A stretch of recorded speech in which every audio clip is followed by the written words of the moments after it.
Cut that. No, leave it in. Don't cut it. Leave it in. Let them know we're human.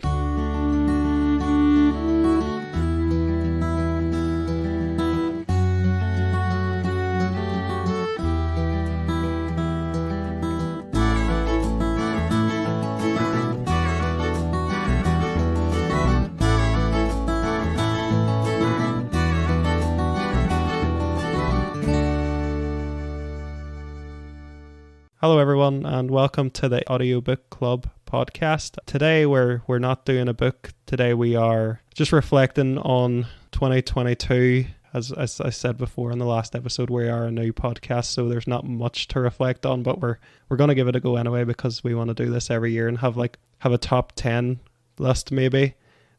We haven't done 10 last year, so it's going to be our top 7 because that's everything that we did. Okay, so this is our brand new segment that we're going to do sometimes, I guess, when there is news, which doesn't happen very often for books because they've been around a long time. But when there is news, we will talk about it. And there are a few bits of news to talk about today. The first bit of news here is that Sherlock Holmes, or a story from Arthur Conan Doyle, the last story of Sherlock Holmes, has entered the public domain. The Casebook of Sherlock Holmes. It's a short story collection, I think. The reason this is a big deal is because there has been copyright arguments about Sherlock Holmes for a while, because not every story has been in the public domain. People have argued, and there's been legal disputes and everything, whether the character actually remains under copyright, because there are still stories that aren't in the public domain. So yeah, that character is completely free to use now. We can all write our own Sherlock Holmes fiction and publish me fan fictions. Oh, great. Yeah, and no lawyer can touch you. So, what do you guys think of this? Like, are you guys a big fan of Sherlock Holmes, or what's your experience with Sherlock Holmes? I do like Sherlock, yeah, but I thought it already was in the public domain, so that's news to me. Yeah. Apparently, it's been disputed that whether it is or not, based on this last collection that has only gone. I think we've all watched the BBC series, haven't we? We're all fans of that. Yeah, it's awesome. It's the best. Yeah. Have you guys read any of the stories or anything? No, so that's one of the things I wanted to maybe suggest at some point. Yeah, Stephen Fry does that massive collection that's every Sherlock Holmes story, doesn't he? Oh, does he? Yeah, it's like 70 hours, yeah. But yeah, and there's the Hugh Jackman films as well, which I think are pretty good, to be honest.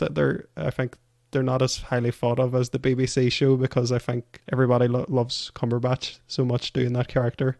But if you rewatch those movies, they are pretty good, I think. Did you say Hugh Jackman? Yeah. Is it not Robert Downey Jr.? Scrub that. It is Robert Downey Jr. No, we're not leaving that on. I guess we'll leave it on. We can both agree that they're both handsome men with square jaws. And although I will say the show is much better. I'm not sure if you said that or not. Yeah, I think it has been, I think, debated a bit more these days, but yeah, I definitely prefer the show a lot more. Mm-hmm. So just in other news as well, since we are currently listening to a Brandon Sanderson book, it's probably worth bringing this up that he has made some comments about Audible recently. It's a big spiel. It's worth reading. Basically, he's saying that he believes Audible have treated authors unfairly. He's been very open about the process of writing and how much creators usually are paid and everything. So for the standard industry rate for like digital sales is 70% to an author, and he's revealed Audible pays 40% to authors, which is very harmful to indie authors. He said, and that 40%, that's for books that are Audible exclusive. It's even lower than to books that are on multiple platforms. It's 25%. So that's only 25% goes to the authors. I really like them as like a host, as like using it as a consumer. So it was kind of disappointing to hear how poorly they do treat their authors. And Brandon Sanderson he's come out and said that he is going to publish his books on Spotify Books and Speechify. So these next batch that he's doing, and he's going to keep them off Audible. He said he doesn't want to go to war with Audible or Amazon because, that's not going to end well. He was actually offered 100% commission on his books on Speechify, because obviously this is a big promotion to them, such a big offer, saying that he is going to use them for his next books and he's not going to publish them on Audible. That's going to drive a humongous amount of traffic to their site. So they were just like, yeah, we'll give you everything. We don't even need to take a cut of anything. But he said to them, you know, what would you give this if my name wasn't Brandon Sanderson? What would the deal be? So they did offer the industry standard of 70%. It's weird that he wants to go. He said like Spotify was one of the ones, because like was it Taylor Swift like wanted all her music taken off Spotify because they weren't paying like enough royalty fees the music, and like treating them unfair. Yeah. But I know she's back on it now. Maybe they resolved all that. Like, but I was just wondering, like, Yeah. Spotify's an interesting one if they don't do it as well. Yeah, I know Taylor Swift didn't have her music on Spotify for a while. I never realised that was the reason, and it's an interesting point to pick up. I think it's never good to have like a monopoly on things, and as I said before, I really, really like using Audible as a consumer, but it's good for everybody. I think if there's competition and there's other hosts out there and there's other options for people, because things like this can happen where, you know, monopolies squeeze out offers and it makes it hard for up and coming ones to break free because they're not making enough money. Let me ask you this: how does the Spotify books work? It's because the music is free, right? You can just go on and listen to anything, can you? I don't use it, so Well, I don't know, but yeah, it's like Netflix. Stuff, right? Yeah, it's like you can, the free version of Spotify, you can listen to music, but there's ads, and then if you pay premium, you can listen to unlimited music without the ads. Right. Yeah. Yeah. So is it the same with books? I'm honestly not sure how it works with the books, to be honest. It's something that I've actually never used it for. I've never used Spotify for books. They've only, I don't know if this is a new thing that Spotify's been doing, where they're just pivoting now into books after they've very recently, well, not very recently, but they've gone into podcasts in recent years. They've obviously had that huge deal with Joe Rogan and everything, and they're getting more popular for that. So I don't know. I think books might potentially, I don't know if I haven't done enough research on that, but I don't know if books are potentially like a new thing for Spotify. I know they have some public domain audiobooks on there that you can listen to at the minute. Don't know what the story is with ones that the rights belong to the authors or the publishing houses. What are Spotify doing with them? Do you have to pay for them individually the way you do on Audible? Is there like a credit system, or it's not something I'm aware of at the minute. But I don't know. If any listeners know how Spotify Books works, please write on and explain to us, because it's worth looking at this if it is another service that we can make use of. Yeah, absolutely. I'm sick of the whole credit system, to be honest, because I use Audible and it's annoying. The fact that you can't turn it off forever, when that is like ebooks, that. it's a bit Yeah, annoying. that is a You can common pause it for a little while, complaint. but it is Yeah, that is a common complaint I've seen on the internet about Audible. That it doesn't need to be subscription based. Really, it's kind of forced into being a subscription model. Yeah. But yeah, I thought this was like really admirable from Brandon Sanderson, because I do think a lot of people will probably say, oh, he's doing this because he wants the higher commission and everything.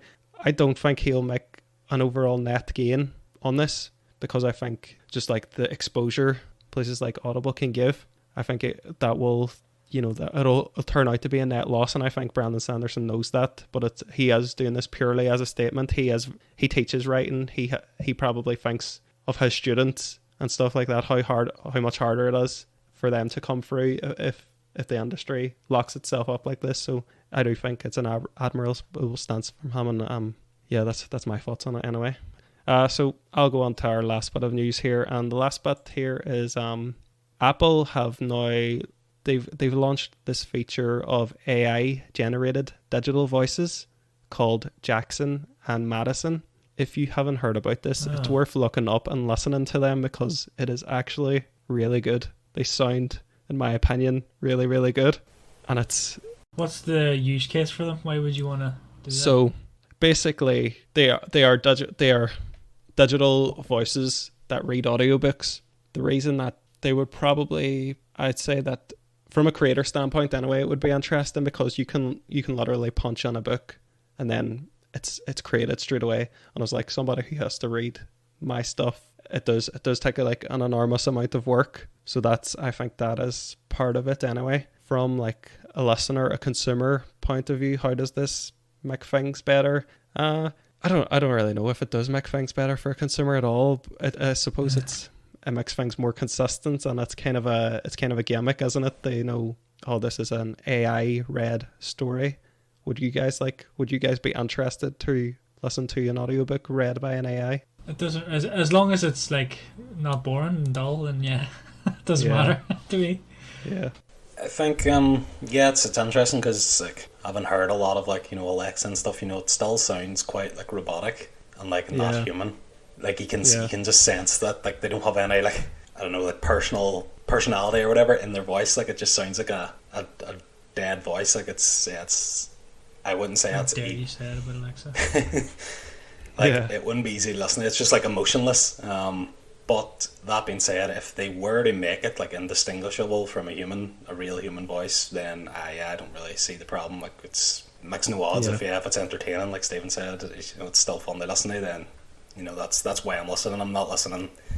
I mean, like right now I would pick a book maybe because it was narrated by Stephen Fry, just based on because I like listening to them. But if like say they released like an AI one and it was it was getting a lot of following, people were saying, oh, this is great, and I would listen to it and it was like, oh, this is actually really good, then I would start picking books that had these AI readings because I like them now. So it's just something I would have to try, and then if I liked it, I've continued doing it. If it wasn't for me, I would revert to just the human voices. Part of it does like make me nervous because we are slowly entering that era where machines are going to make us all obsolete, and it's kind of like, we're good. Yeah, do you think so? I think we're fine. Yeah, there's still a lot of things coming out where they're actually like you can break them really easily. I think there was something recently about that chatbot thing. I was going to bring that up. Yeah, I was going to bring that up, Stephen. You showed that to me when we were out in the bar one day, and it blew my mind. Is that what it was? I thought I wasn't sure if I spoke about it on here or So that thing, right, is really good. For anybody who doesn't know, I think it's called Chat GPT or something. Something like that. You can basically ask it a question and it'll answer you like within a second. And for example, in my line of work, software and stuff, you can ask it to like write blocks of code. So there was a concern that it would just, make everybody obsolete with doing that sort of job because, it can do it all itself with, you don't need to pay anybody or anything. But there was something recently where somebody asked it a very simple like maths question and it got it completely wrong. Right. I think there's still a ways to go, and it's not. Yeah. It's. I think it's more flashy than it powerful. Yeah. In a sort of way. Because I know I read that people are using that chat thing to write essays. University students to write essays, and there are people who are writing like resignation letters or CVs and stuff with it. So it's a bit crazy that we are in that time already. But like you're not too concerned about it. It is really good. Like I think it's amazing, to be honest. Yeah. But I don't think it's going to make people obsolete. Like or like in certain lines of work obsolete. Definitely not for a long while. Yeah. I can't see it, to be honest. Yeah. It does. You do get that feeling, right? Yeah. But when you sit down and think about it for a while, it's kind of like. Don't know. And I think I saw about that essays as well. I did see that mentioned by like on Twitter or something. But I also saw that somebody, I think it was over the the in between time between the winter break and New Year's, where somebody was like off work and they coded this thing that basically can tell if it was written by the chatbot or not. I'm not sure. I'm not sure how it works exactly, but it's basically the use case for people writing essays, like teachers and stuff, so that or people reading essays, so they know if the student cheated or not. Yeah. Essentially, so there is ways to get like circumvent, and this guy was getting a lot of praise, so it obviously worked. Yeah, it makes me think of I once read that the reason like modern art, it looks so weird and abstract, is a lot of people, and it's like, what even is that? Is because art used to reflect reality a lot because there were no cameras, So it was how well you could capture reality on a canvas was your skill. But then cameras could do that, so there was no point. So then you had to divert from reality and create something original. And it's like, I wonder if that's the stage that like society itself would take if AI got really advanced, and could a lot of weird stuff happen. But I don't know. What do you think, Jonathan, about like AI and making us all obsolete? And is it something that keeps you awake at night? Not really. Like, I mean, myself and Stephen both work in that industry of not AI, but actual code and stuff like that. So you're saying about the code's automatic generation, but like machines still can't. They won't come up with like new ideas and things like that. They have to do what they're programmed to do. So it can write like a lot of boilerplate code and stuff like that. Like you already have that anyway. With like a lot of like development environments will have like things that you can like put on code snippets, which is just like all the boilerplate code that you always have to just continuously write, like loops and stuff like that. But the actual problem you're trying to solve, like the computer's not going to be able to work that out like ever, unless people can directly recreate like the human brain inside a machine, and which it's just in my view it's far too complex to get that within any reasonable time frame. Maybe eventually, because I mean, if nature or evolution could create the human brain over millions of years, then maybe eventually we could do it. But I don't think it will happen in our lifetimes that it will be like made completely obsolete. But I mean, there's other professions, like I do think like you already have like self-driving cars, like that's going to probably eventually make truck drivers, bus drivers, taxis, and then you even have like delivery drivers, like Amazon have those drones and stuff like that are supposed to be rolling out. So there's things like that will become. But then I mean, that's been the case throughout history, is that there has been jobs that don't exist anymore because they're replaced by machines, and people just went and found something else. Like the creation of these things creates new jobs in itself. It may replace old jobs, but it'll create new jobs anyway.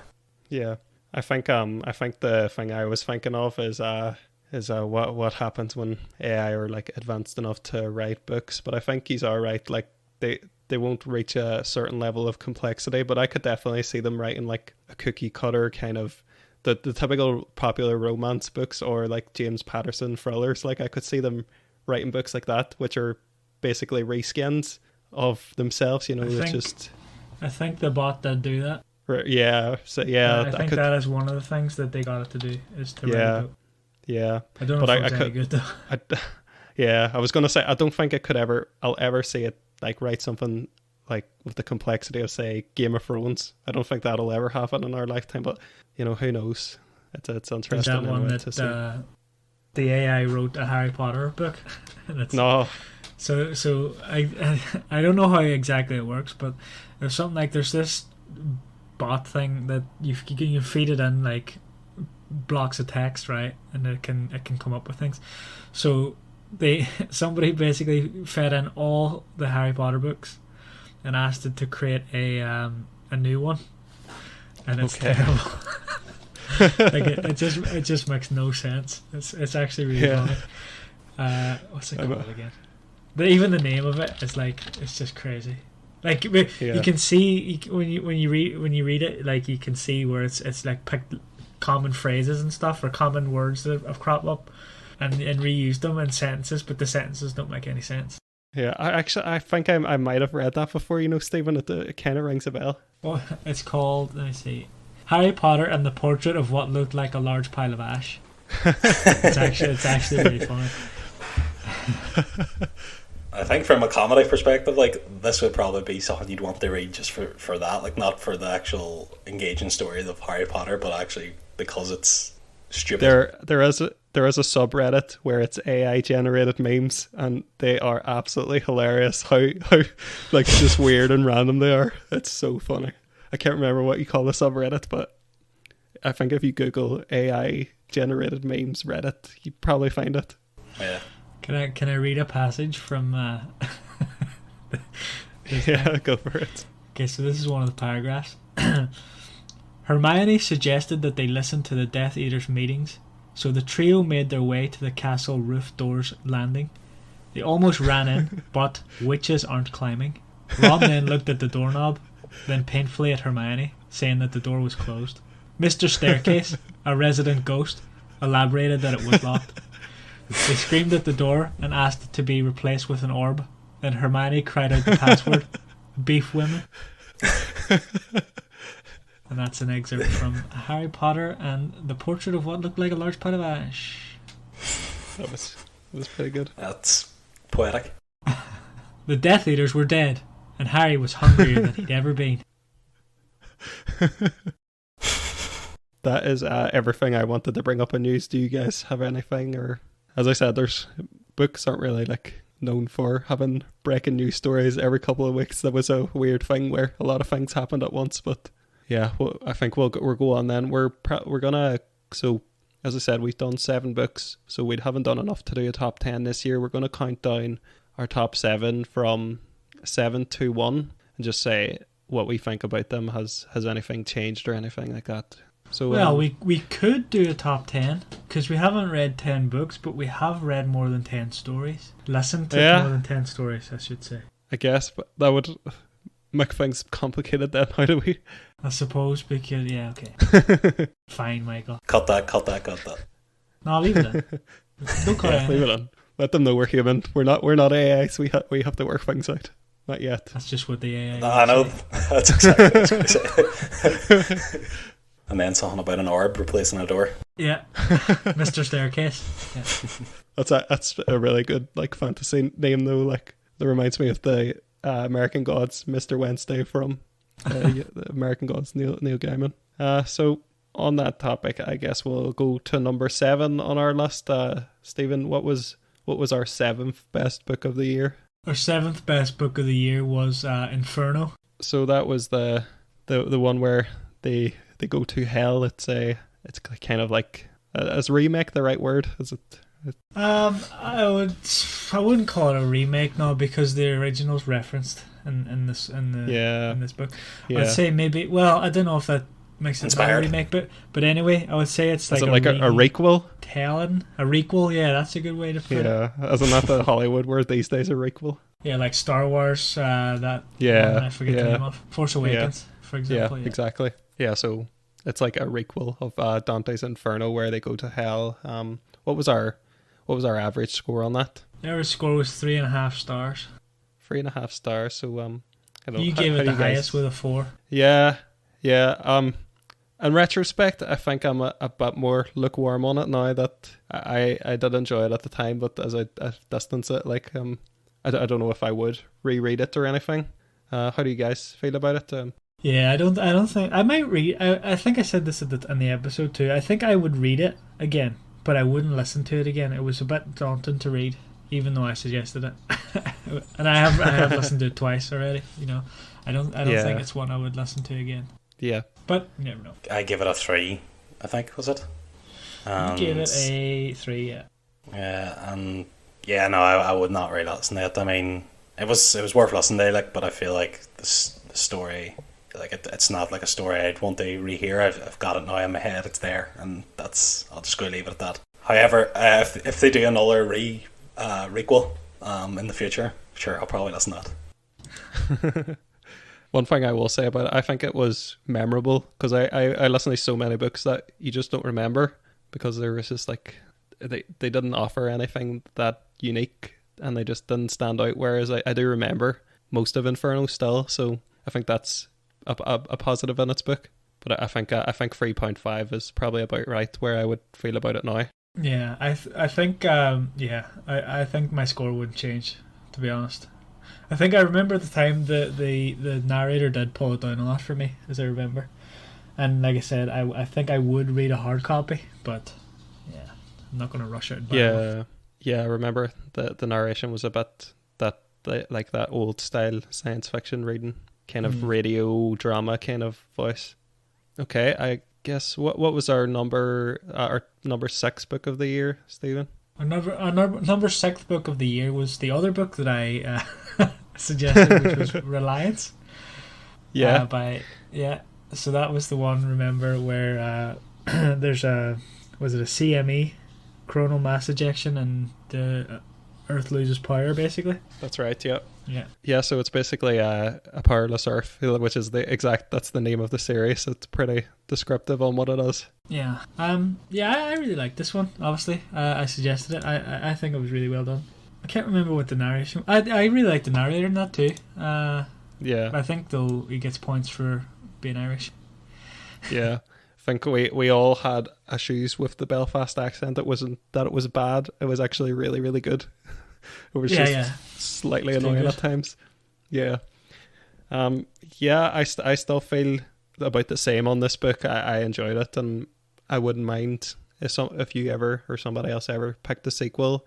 I definitely wouldn't mind revisiting. I think my biggest issue with the book was like the ending, where I think I said something about it feels like the ending of like episode 3 or episode 5 of a series rather than episode 10 or 13 as it should be. It didn't feel like I think you and me had the same kind of opinion where it wasn't really, you couldn't read it in isolation. It felt like you almost have to read the sequel to get closure because it was definitely like a setup book. Yeah, you kind of want a book. Well, I do anyway. A book to kind of it's able to stand on its own, and the sequels. Definitely nice to have. Definitely. What about you, Joff? And I think you give this the lowest score. Do you still feel the same way? I felt like I enjoyed the narration. Like yous. I think the story just didn't go in the direction I wanted it to go. I remember I wanted it to kind of be a bit more chaotic and slightly less realistic than I think that it actually does portray how things would actually pan out. And it was kind of just in this isolated area of people just trying to get from Belfast to Donegal essentially.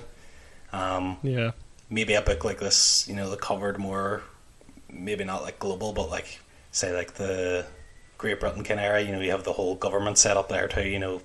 The way they would make like a movie about this now, they would probably have like this, boardroom of all these officials and stuff, like DEFCON, whatever the highest one is one the highest or 5? I think it goes up, yeah.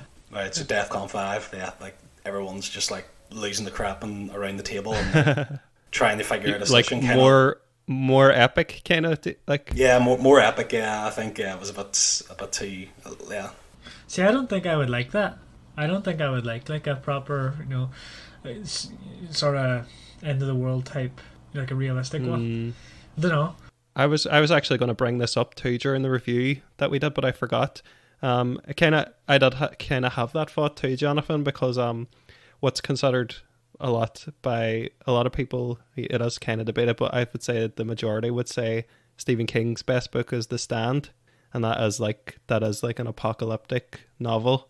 It's like 99.99% of the world are wiped out by a disease, and it is kind of like this, only it's more epic, and it's like all these different point of views happening, and it's at each stage, and this is what's happening in this part of the country, this is what's happening here, and like bouncing all over the place. And I was kind of thinking that when I was listening to this, I was like, I would have liked to hear like the Reliance expanded into like a book like that, because I think The Stand is like, it's like 40 hours or 50 hours long as well, so it could do that. I thought like that, if say like a good example is like say like nuclear weapons, right? So right now, like say the Russians and Americans aren't going to fire nukes at each other because they've both got them, and if one fires, the other fires back essentially.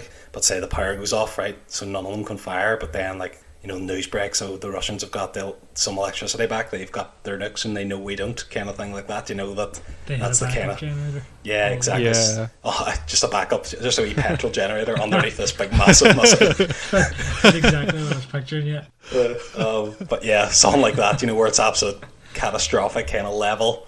I felt like this was just more realistic and more just just how people would it did kind of bring back the coronavirus pandemic, the way everything just changed suddenly. But there was initial panic, but then eventually everybody just gets on with it, kind of thing. I'm nearly like disappointed how much we've gone back to regular life. Like it's like just society didn't. All right, weirdo.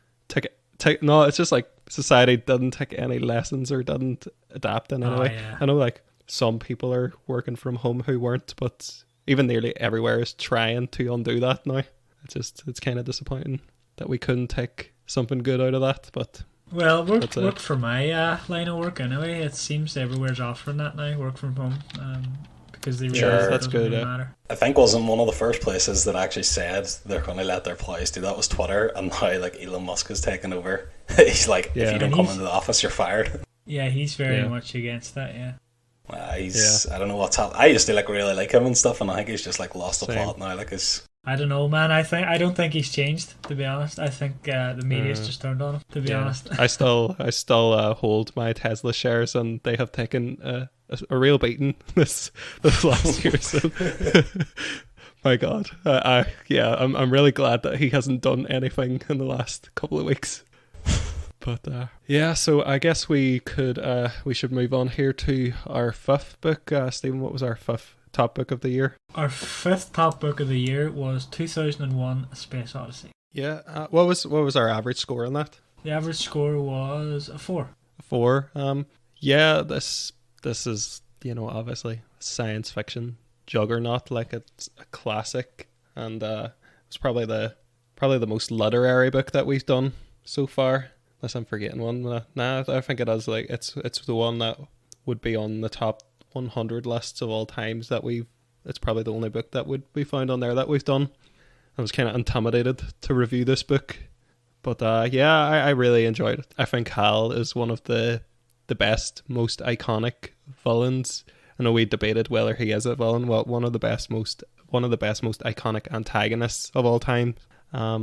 And obviously this book was so influential. I really enjoyed revisiting it and thinking of it. It blew my mind, as I said on our review. Like, this was written when it was written and everything, and I just really appreciated it from that point of view. And that's why I give it such a high score. How do you guys feel about it? To be honest, I think I rated it too high. Really? I give it a 3, but again, I normally choose my ratings from a pure enjoyment perspective. And the narrator, if you remember back, the narrator killed it for me. Yeah, I think it was a bit of a slog. Like with Inferno, I think I would prefer to read the hard copy, and I think I would rate that higher. But yeah, 3 seems high for what you said in the review, because I was actually surprised that you had rated it a 3. Now that you're saying that, yeah, I think I was too generous for episode 3. I was like, oh, I don't want to upset anybody here early on. Yeah. I think, but yeah, as you said, Hal is like so iconic that, I think we said this in the episode, he appears in like all over his fiction and stuff. Yeah, everywhere, yeah. And then, of course, now the conversation we had earlier about AI comes into play because, obviously, I know he is an AI, so... Did we ever bring it up on the podcast that our first like on any of our tweets was from a HAL account? I don't think we did. No. Do you want to bring that up? Yeah. Well, yeah. That's what happened. We our first tweet was received. It still has 1 like, I think, but I think that is from the HAL account. It's pretty spooky. Within like seconds too, I think. Yeah. Wasn't it like straight away as soon as it was I wonder posted? possibly if that like what that HAL account is like doing some kind of scraping over like, and anytime it finds anything to do with Space Odyssey or HAL mentioned, it just like goes and automatically likes it. It has to be. I think that's exactly what it did. Yeah. It's just so funny though. Like, yeah, it was unnerving. Jotham, what do you think about 2001: A Space Odyssey on reflection, and what you scored it and where it appears on our list now?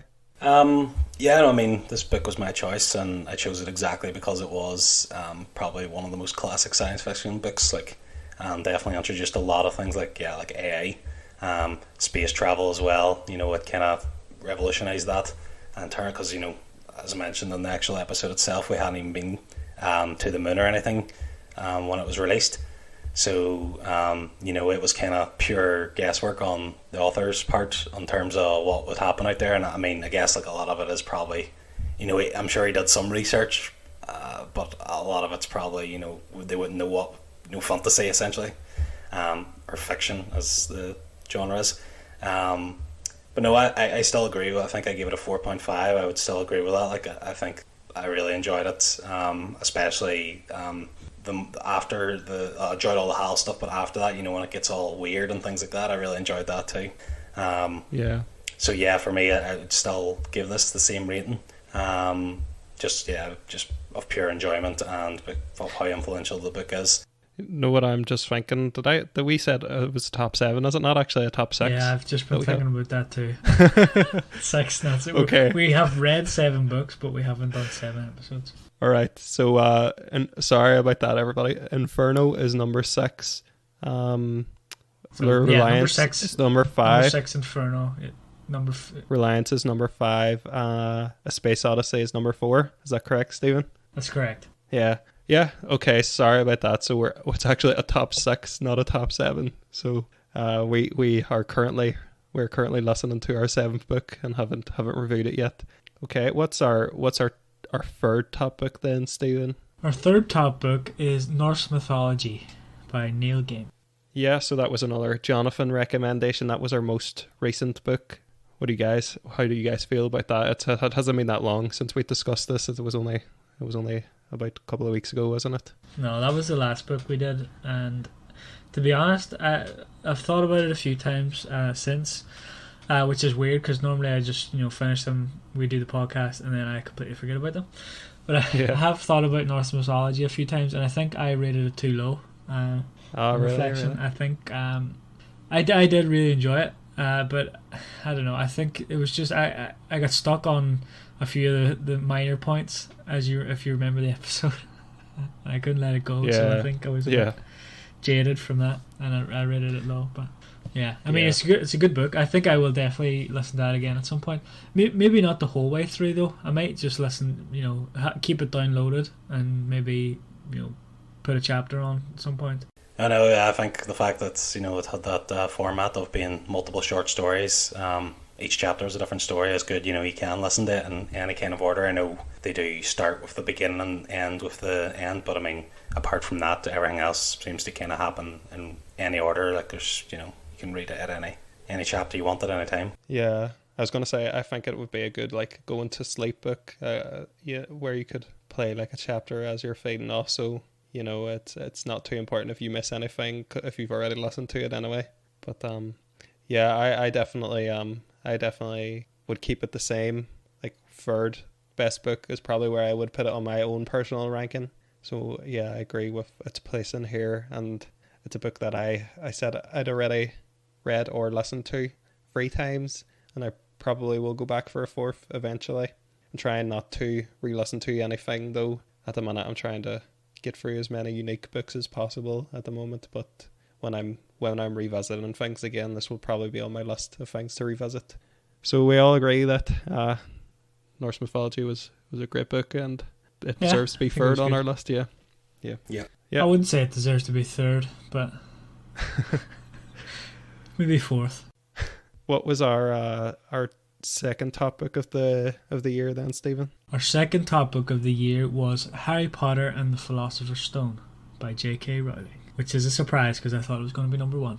Yeah, I thought this was going to be number 1 too when I picked it. I did not anticipate that we would rate something higher than this. I did give this 5 stars at the time, and I would definitely stand by that. I thought we all talked about how great Stephen Fry is and how great J.K. Rowling's characters are and the sense of wonder in these books and everything. Yeah, it's just an amazing book, and I can't wait to do the rest of this series. How do you guys feel? I'm confused about my score though. I gave it a 4. I don't know why I didn't give it a 5. It still wouldn't have broke the top number 1 spot if I did, but I don't know why I didn't give it a 5. Maybe I was being a bit cautious, not rating stuff you don't want to blow your 5s out straight away, like. Yeah, even though it's definitely, I think it deserves a 5, but yeah. I mean, what else is there to say about it? It's a great book. Love it. I'll read that every year, no matter what. Upon reflection as well, I think I give it a 4.5. You did, yeah. I think I would probably gave it a 5, and for the exact same reason as Stephen. I think I was just a bit reluctant to give something a 5. It was the very first book we were covering. I don't want to, just be dishing out 5s, because that makes the actual getting a 5 not as sacred. Yeah. But no, especially since it was the first one too. Yeah, but I give it a 4.5 because that's obviously as close as it could get to 5 without being a 5. But I think upon reflection, I would definitely give it a 5. That being said, I think the book that we're going to bring up now in number 1 spot, I would still say that deserves the number 1 spot for me. Yeah, I think so too. Just one more thing on Harry Potter. I sort of wish that we didn't do it. Really? At all. Strangely, I feel like it started too high with that. We should have went with a really super obscure book. Just to give the listeners a bit of insight behind the curtain, that it's probably no surprise that is by far our most popular episode. It's just humongously popular compared to everything else, but it's kind of expected that, but it's crazy. Yeah, in a way I wish we didn't do it first, but I mean, can't change that now. And as for the rest of the Harry Potter series, I'm sure there are a lot of people out there who want us to pick it up like you guys. We're all excited to do those books again, aren't we? To get some of them maybe rattled out this year. Yeah, I mean, so this is the other problem that I have found with reading it by itself, is that I just wanted to read them all then. Definitely. and I was working my way through Game of Thrones, I think, so I didn't want to have 2 Goliath series going on at the same time. Yeah, I can see that, yeah. Okay, so on that subject, let's go to number 1. Stephen, what was our top book of the year? No surprise, the number 1 book of the year for us was The Humans by Matt Haig, and it was phenomenal. I think that's definitely, I think I said this at the time, that's definitely top 5 book for me now. It was amazing. Yeah, I would. This was my pick, and I'd love to read it again. It's one of my favourite books, and I was really excited to do it. I honestly wasn't expecting you guys to love it as much as you did. I did think it would be a popular choice. I wasn't expecting this to land number 1 with all of us. It would be my number 1 book of the year, so I'm glad that it is our overall number 1 as well. It's definitely a book that I will keep revisiting, and I love this book. I find it so funny and so heartfelt and so genuine. It's got such good messages that you can keep coming back to, and the narration is fantastic. Matt Haig's writing is fantastic. Yeah, I was very surprised by how much I enjoyed it. Like, I haven't never heard of it, even though it is, I think, a popular book. It never cropped up my radar. But I'm absolutely delighted that you recommended it, and now that I've got it in my library, and I'll definitely come back to it. Probably every few years. It's as a book of kind of, because it is funny, but it's also heartfelt. It just makes you feel good reading it. So yeah, I think it would absolutely definitely be a number 1 recommendation of mine. If you could read your next book, would definitely be this if you haven't read it. Yeah. Or listened. Yeah, 100%. It also, just fun fact, it got a perfect score. That, yeah. It got a perfect 5 stars. Yeah, so. We shout out our perfect score. I don't know if we'll have many of those going forward. We'll see. I'm sure futures on the Harry Potter series stand a chance of perfect scores here and there. I would say Prisoner of Azkaban is probably a strong contender for that, but possibly some of the Game of Thrones books would be contenders for that as well. We'll see anyway how we get on and what we all think of those when they do come up. We're excited to do all those big popular books anyway, but it is whether they are suggested, but listeners can influence our picks as well. This year we will probably do more listener recommendation episodes. We owe a few. If you do want us to do any books, just send us an email. It's on the show notes there, or tweet at us. And when a book gets mentioned enough, we will pick it up and do an episode on it. Even if it's a horrible book, we promise we will still give it a go. I'd love to read a horrible book. Like, that's why I want to do this podcast. I don't want to do horrible books. Like, I'm more excited to do obscure books that people haven't heard about or people don't know about. I just want to absolutely slate a book. Just say I hated all this, I hated that. Yeah. Yeah, I would love that. I would love that too, as long as it's not like a really long horrible book. Oh, I just want a short horrible book. But I think it would be hilarious to do something like 50 Shades of Grey. Force us to listen to that. What do you mean? That's one of my favourites. I love that one. But yeah, I think that would definitely be fun. to do if the listeners want to put us through that, because I don't think we'll ever recommend those on our own.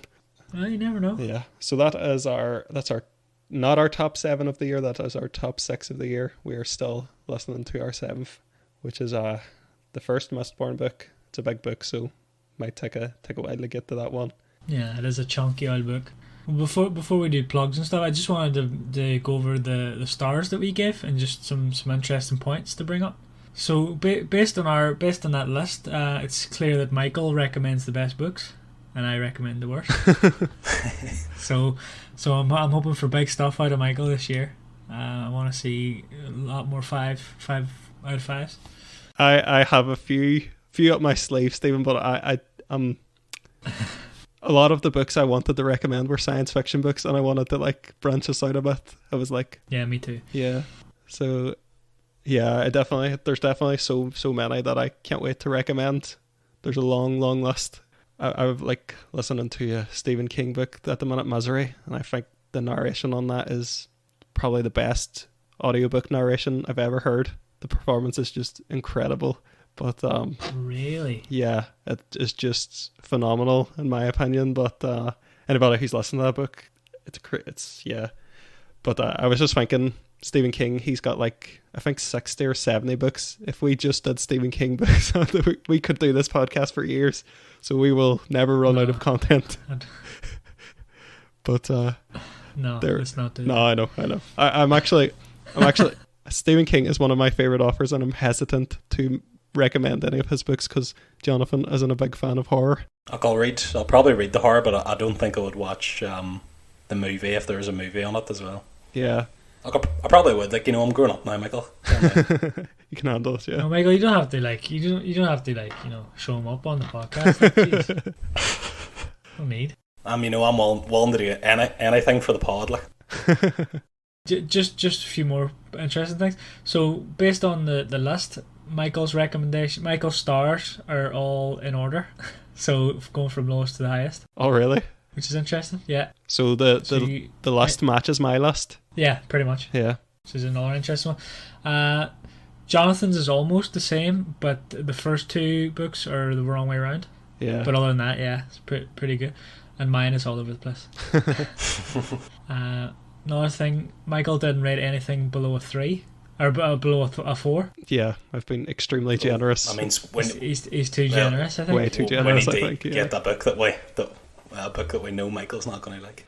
Yeah, I think I've already said on the podcast that a few that I'd had read that I'm not a big fan of. What was the one? Normal People. That's a really loved book that I'm not a fan of. So if the listeners ever want to hear me rant about that, but I'm definitely like not as positive as I've made it. I just like I think I see the good in things a lot of the time, and it just takes certain things to turn me against the book, and we haven't really encountered any of that. Yeah, I think the last thing then, the most polarizing book between us all was the Reliance one, I think, because you and I, Michael, rated it pretty high, and Jonathan rated it pretty low. Yeah. You like what you like. That's interesting. No, absolutely. And then, yeah, obviously the best book was The Humans, so yeah, a few interesting points based on the scores. Yeah. As long as we can get through more books this year now, there will be a lot more data points too to bring up the next time we do this list. Yeah. Here's a question that I have. Based off the top of your head, from that list, who's your favourite narrator? Go. Stephen Fry. Yeah, I would go Stephen Fry. I'm going to say Mark Meadows. Yeah, it's always tough, but it's definitely between those two. And Neil Gaiman was excellent as well, but it would definitely be... It's a tough one between Stephen Fry and Mark Meadows, so I think I would give it to Stephen Fry. Actually, I don't know. It's hard. It's hard, yeah. I think I'm leaning towards Mark Meadows because it's new to me, and I've listened to Stephen Fry a bunch, but that doesn't mean he's still amazing. Yeah, still top 2, but Mark Meadows, I think I was so surprised by that performance. Yeah, we could next recommendation, Stephen Fry doing the Sherlock Holmes series, the 70-hour books. Then we probably have only like a top 6 for next year as well, because we'll barely be able to cover anything else. Yeah, okay, so we're just going to go on to what else we're consuming. Stephen, I'll start with you. What else have you... It's been a couple of weeks since we last did an episode. What else have you been consuming in that period? Yeah, still working through The Sopranos again. Loving it, as I said the last time. I finished the Storm of Swords Game of Thrones book, and I'm gonna start the next one after I get through the Mistborn book. What else?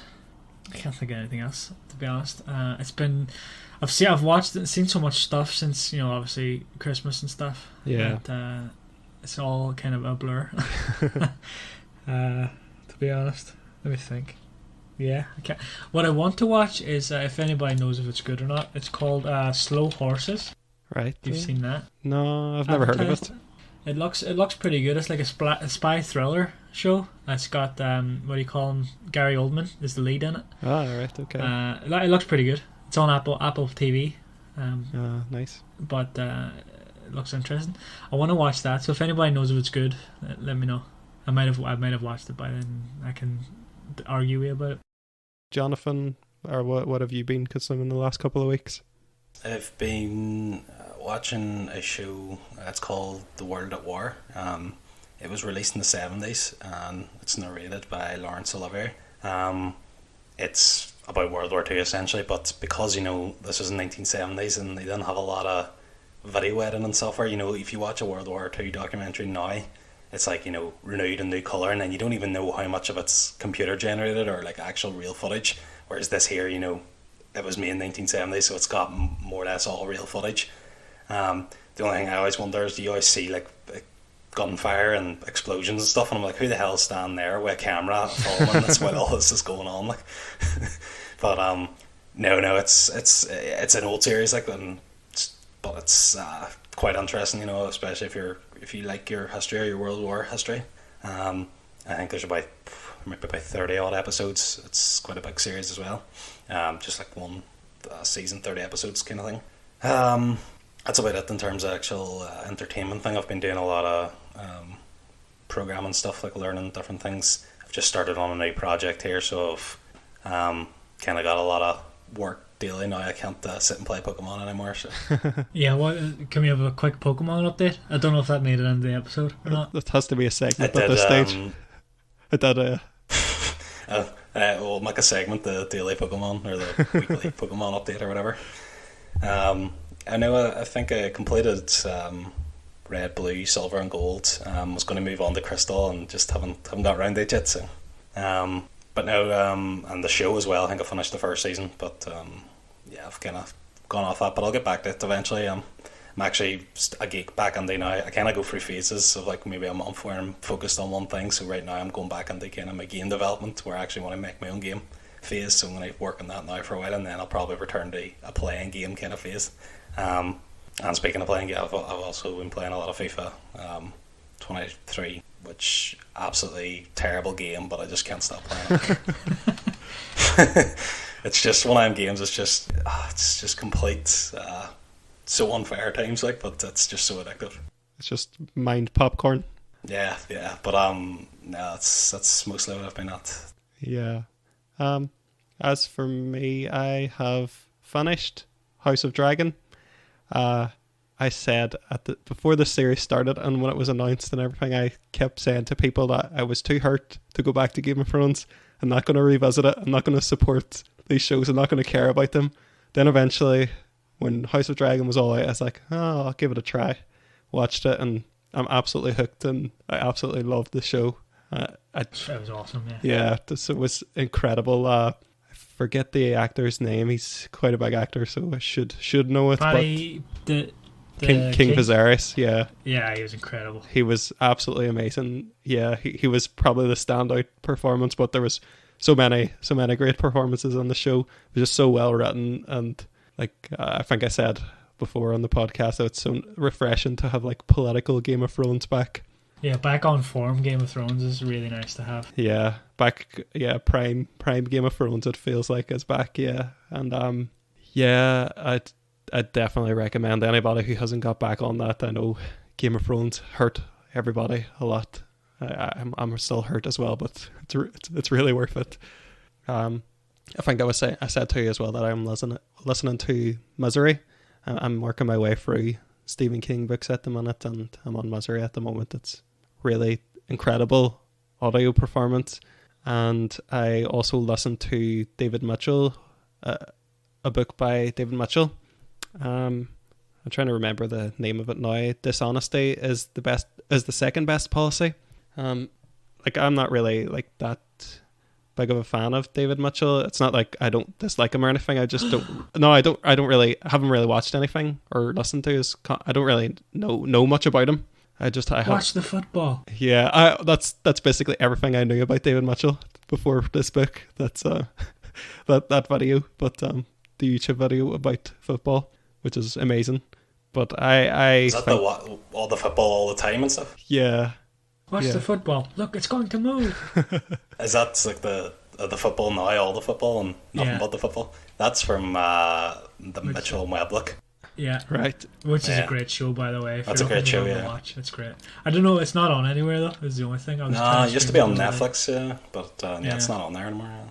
I think I've ranted to Stephen before about like some of my issues with modern comedy. It's basically middle-aged men standing on a stage saying, "Oh, you can't say anything anymore," and just ranting about like modern liberalism and stuff over and over again, and it's just so dull. And I think I've specifically, just to call somebody out on our podcast, specifically have a lot of issues with Ricky Gervais, because he is left wing, but he still gets caught in those rants, and it's just like, you make such good TV shows, the comedy should be better. Like I think like Netflix keeps making these specials, and it's just comedians going on these stand-ups, and it's just the rants about how much they're falling out of touch and how they can't make relevant jokes to modern society. So I thought I like listened to this David Mitchell book fully expecting to have that view of it, fully expecting to hate it, not knowing much about David Mitchell, and it was just an incredible listen.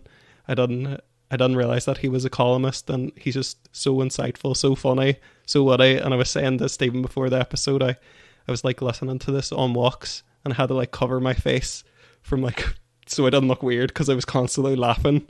And it was just a hilarious book. It's just him reading out different columns he's done down the years, but it was just really, really good. Does he read it as well? Yeah, he does, yeah.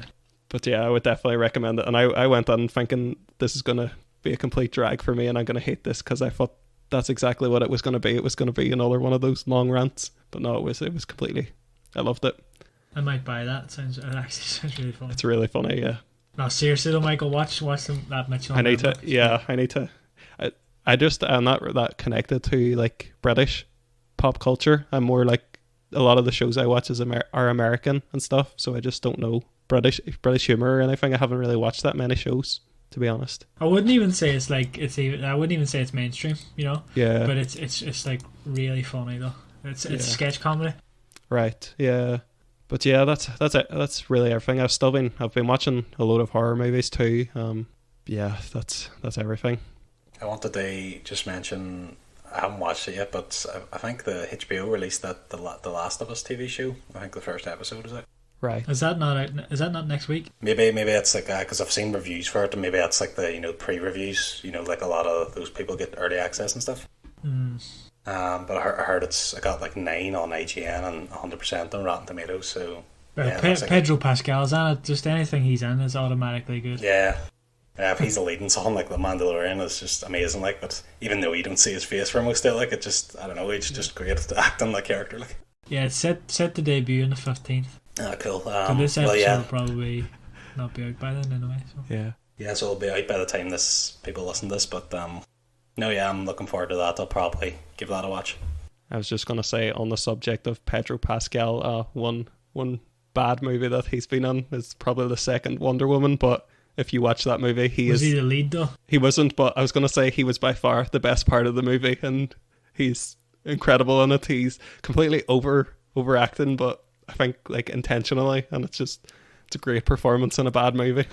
But The Last of Us, yeah, it'll be worth a watch, I would say. Hopefully it turns out well. Should be.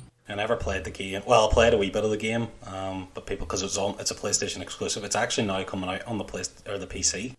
I missed the boat on the game. Same. I have it, like you said, I have it as well. I own it, but I haven't played through it. Yeah, I think I'll get it on the PC eventually. I think they're re-releasing it like £50, but I'll probably wait until there's some kind of deal or something eventually. But no, I think like because it's like a zombie based kind of thing. Like The Walking Dead, started amazing, and then I've always been looking for, zombie apocalypse is such a good thing to make a TV show. It's like, why is there not more better TV shows about it? Yeah. So hopefully this can kind of fill that hole. Oh, here, another thing, upcoming, it's not out yet, but it's going to be released very shortly. I think in exactly 1 month, Harry Potter game, Hogwarts Legacy's coming out. Nice. Oh yeah, can't wait for that. I probably will buy that full price. Yeah, I'm going to buy that day one. Like, that's going to be amazing. Well, if it's not amazing, then I'll have some things to say. There was a lot of news about people getting their pre-orders cancelled, and I was going, oh no, hey, there's going to not be enough copies. And I was like, hold on a minute, I get all my games digitally now, so there's obviously not go. Yeah. I think it was like they were worried that pre-orders were getting cancelled because they were going to delay it again, because I think this game's been delayed like multiple times. It was supposed to release in like 2020. Yeah. So it's like 3 years it's taken them, but I mean, that to me says, they've had another 3 years to work on it. They realised back then it wasn't good enough, so they've kind of hopefully going to put the stamp of approval on them now. It's been in development for like 5 years, so I mean, there's maybe 6 years at this point. I don't know. Yeah. Have you seen videos of the combat and stuff? Yeah, I've seen a few. Yeah. It looks quite difficult. Like it looks nearly Dark Souls ish. That's what I want. Yeah, that's what I'm looking for. Exactly, like that's what I was about to say. Yeah, like Dark Souls, I'd love that. Yeah. It also says here that it's a single player game. I thought it was like in a multiplayer sort of thing, but obviously not. Maybe they'll add that in eventually. I think I'd prefer if it's single player though. I think they can do more things, because they don't have to tie it in to the multiplayer sort of element. They can just focus on the single and include more stuff. Like the old school PlayStation 2 games, you know what I mean? That's what I want. Can I ask you a question about so I think I've heard that there's character paths on it, an evil character or a good character, but the evil character can obviously do the curses, which is a cool thing that'll make a lot of people go towards the dark arts. What do you guys anticipate? What path do you think you'll be choosing? I think I'll go middle of the board, but I delve on both sides. You don't want a Avada Kedavra, some trolls. Nah. See, that almost seems like the easy path. Yeah. I think I always find, see, in games, like, I treat it kind of like real life. I always make, like, good decisions. I'm always, like, a good guy. Yeah. I'll probably do that for this as well. However, I think, it depends how long the game is, but I'll probably then, like, do multiple playthroughs eventually and, like, go the other way then the second time. But I think the first play will be the good side. I think it just seems to me like that would be the game would be more geared towards the good side, because that's what from the movies and stuff, so that appeals to more people.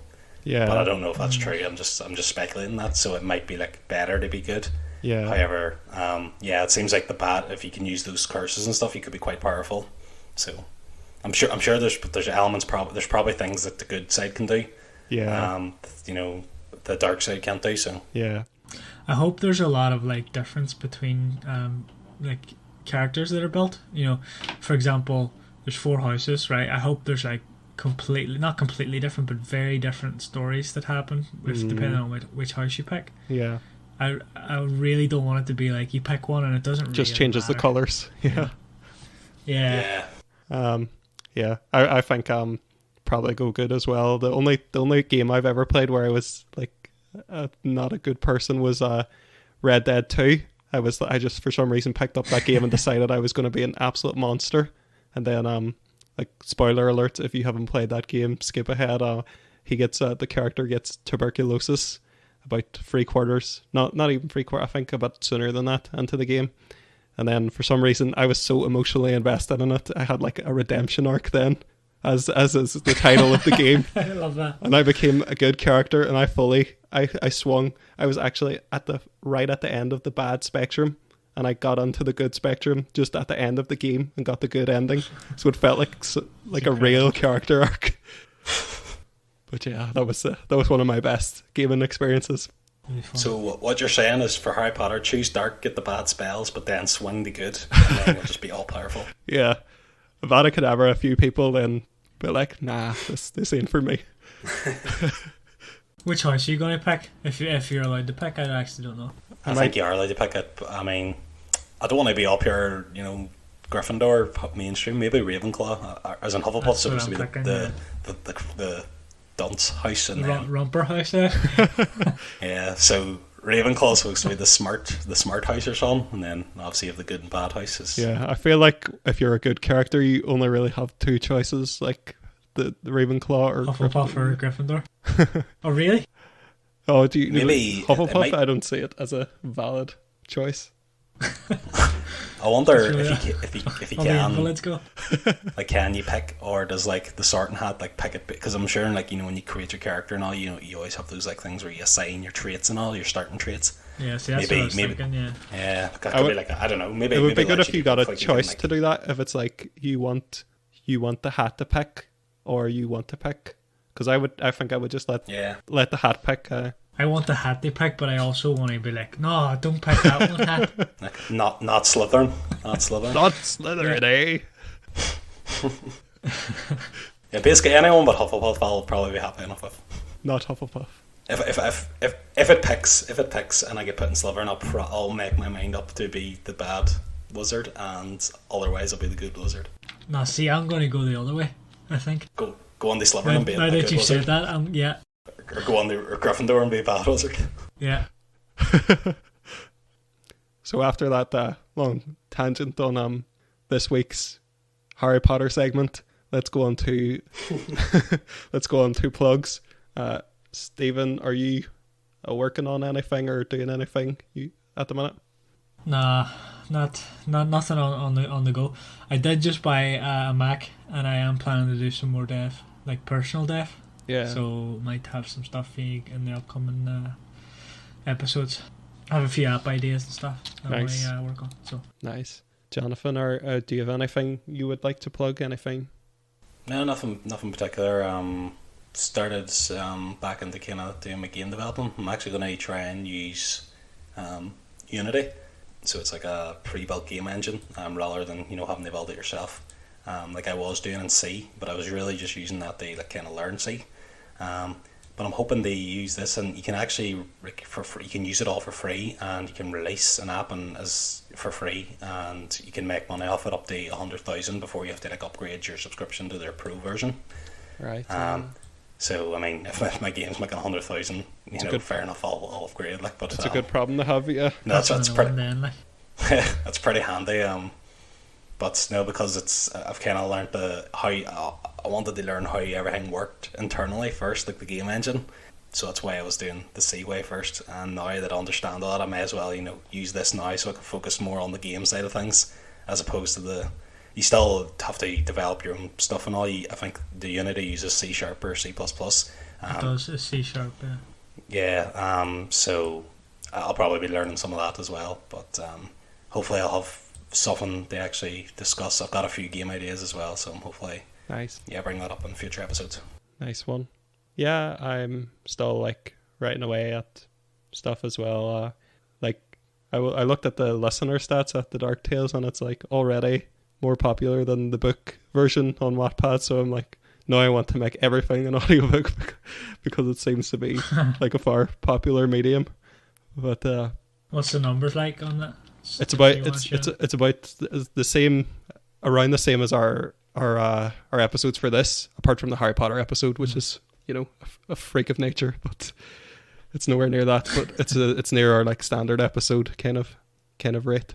Nice. Yeah, so I'm happy with that, because I didn't think many people would find it. Even I was like, how are people even going to search this? But yeah, I'm really happy with that, and I'm working on the third episode still. I like redrafting the one I said that was based on the charity shop, because I was working on, like, the way I work it is like I work story A, the first draft, and then so that was that one. Then I do story B, the first draft, so I was doing a different one, and now I did that, so I'm back on story A, redrafting it. So I'm back finishing this one, and then I'll record it.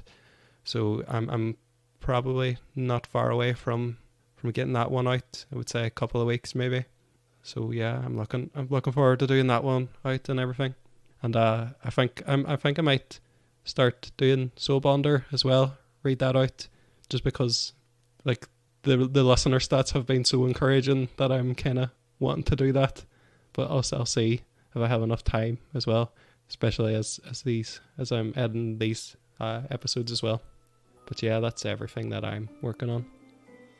There is no book recommendation or anything to end this episode. We are still listening to the first Mistborn book. We're still making our way through that. That'll be what our next episode is about. We'll be talking about that. I guess that's everything we've got to talk about today. Hopefully we have a longer list of books to talk about at the end of the year. And yeah, thanks for listening, everyone. We'll see you next episode. Thank you. All right. See you later. Goodbye. Bye. Bye.